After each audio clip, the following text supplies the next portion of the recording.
بسم اللہ الرحمن الرحیم اللہم نحمدک کما ترضی ونصلی علی حبیبک وآلہ کما یرضی ونحب محبوبک کما ارتضی اما بعد صلی اللہ علی حبیبی محمد وآلہ وسلم۔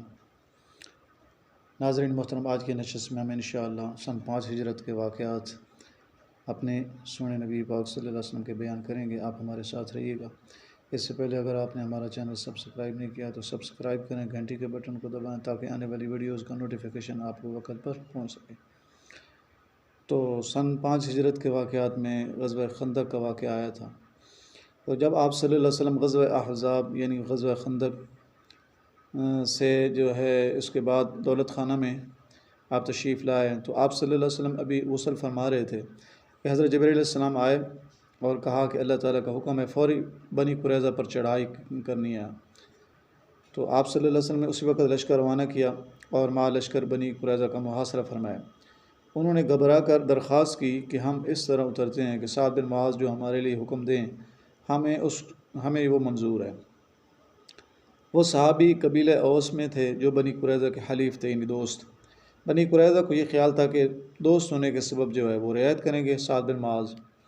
انہوں نے بعد اترنے کے حکم دیا کہ ان کے سب مرد قتل کیے جائیں، یعنی سعد بن معاذ نے انہوں نے فرمایا کہ ان کے سب مرد قتل کیے جائیں اور عورتیں ان کی لونڈی غلام بنائے جائیں، ان کے لڑکے عورتیں اور لڑکے جو ہیں وہ لونڈی اور غلام بنائے جائیں، اور مال جائیداد ان کا سب ضبط کیا جائے۔ چنانچہ اسی طرح کیے گا۔ اور اسی زمانے میں ابو رافع یہودی جو ہے وہ قتل کیا گیا سن 5 ہجری میں۔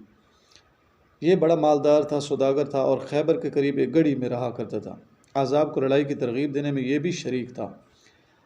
آپ صلی اللہ علیہ وسلم نے عبداللہ بن عتیق کو چند انصاریوں پر سردار کر کے، یعنی چند انصاری صحابہ کرام کے اوپر جو ہے امیر بنا کے عبداللہ بن عتیق رضی اللہ عنہ کو اس کے قتل کرنے کو بھیجا۔ یہ جو تھا ابو رافع جو تھا، انہوں نے پہنچ کر رات کو اس کو قتل کیا۔ حدیثوں میں اس کا قصہ بڑی تفصیل کے ساتھ احادیث کی کتابوں میں آتا ہے۔ خندق اور قریظہ کے بعد پورے طور سے تاریخ معین نہیں، پہلے غزوہ اسفان ہوا ہے جس میں حسب روایت ترمذی صلاۃ الخوف نازل ہوئی ہے۔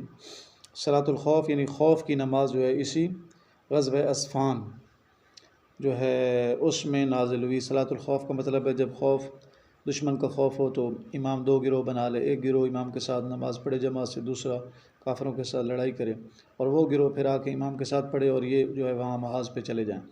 تو ایسے جو ہے غزوہ یہ خوف کی نماز ایسے پڑھی جاتی ہے جماعت کے ساتھ۔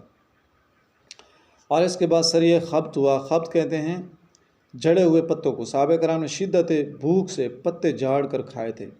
یہ سریہ خبط ہوا اس کے بعد، اس لیے یہ نام ہوا۔ اس میں مدینہ سے 5 روز کی مسافت پر ساحل بحر سمندر کے متصل ایک قبیلہ جو ہینا کے مقابلے کے لیے حضرت ابو عبیدہ رضی اللہ عنہ کو 300 مہاجرین کے ساتھ آپ صلی اللہ علیہ وسلم بھیجا تھا، اور عنبر ماہی اسی سفر میں دریا سے موج کے ساتھ کنارے پر آ گئی تھی۔ یعنی حضرت ابو عبیدہ رضی اللہ عنہ کو 300 مہاجرین کے ساتھ جب بھیجا تھا تو اس سریہ کا نام جو ہے وہ یہیں پہ سریہ ہوا تھا جب صحابہ کرام سمندر کے کنارے سفر کر رہے تھے تو وہاں سے ایک بہت بڑی مچھلی جو ہے وہ باہر آ گئی تھی قدرتی۔ صحابہ کرام نے اس کو جو ہے نوش کیا اور اپنی بھوک مٹائی۔ یہ اللہ تعالیٰ کی طرف سے غیبی مدد تھی جو بہت بڑی تھی۔ اور اس غزوہ کا نام غزوہ سیف البحر بھی ہے۔ سمندر سیف البحر، سیف ساحل سیف البحر بھی اس کا نام۔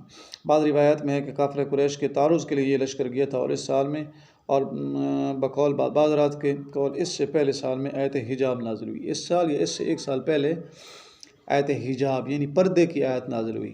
یا ایھا النبی قل لازواجک وبناتک ونساء المؤمنین یدنین علیہن من جلابیبہن، کہ اے محبوب صلی اللہ علیہ وسلم قل لازواجک اپنی ازواج مطہرات سے فرمائیے، وبناتک اپنی بیٹیوں سے فرمائیے، اور ونساء المؤمنین اور مومنوں کی عورتوں سے فرمائیے، یدنین علیہن من جلابیبہن، کہ اپنے کپڑے اپنے جسموں پر اوڑھ کے رکھا کریں، یعنی پردے سے رہا کریں۔ تو یہ اس سال یا اس سے 1 سال پہلے نازل ہوئی۔ انشاءاللہ سن 6 ہجرت کے واقعات ہم اگلی نشست میں بیان کریں گے۔ تو اس سے پہلے اگر آپ نے ہمارا چینل سبسکرائب نہیں کیا تو سبسکرائب کریں، گھنٹی کے بٹن کو دبائیں تاکہ آنے والی ویڈیوز کا نوٹیفیکیشن آپ کو وقت پر پہنچ سکے۔ السلام علیکم ورحمۃ اللہ وبرکاتہ۔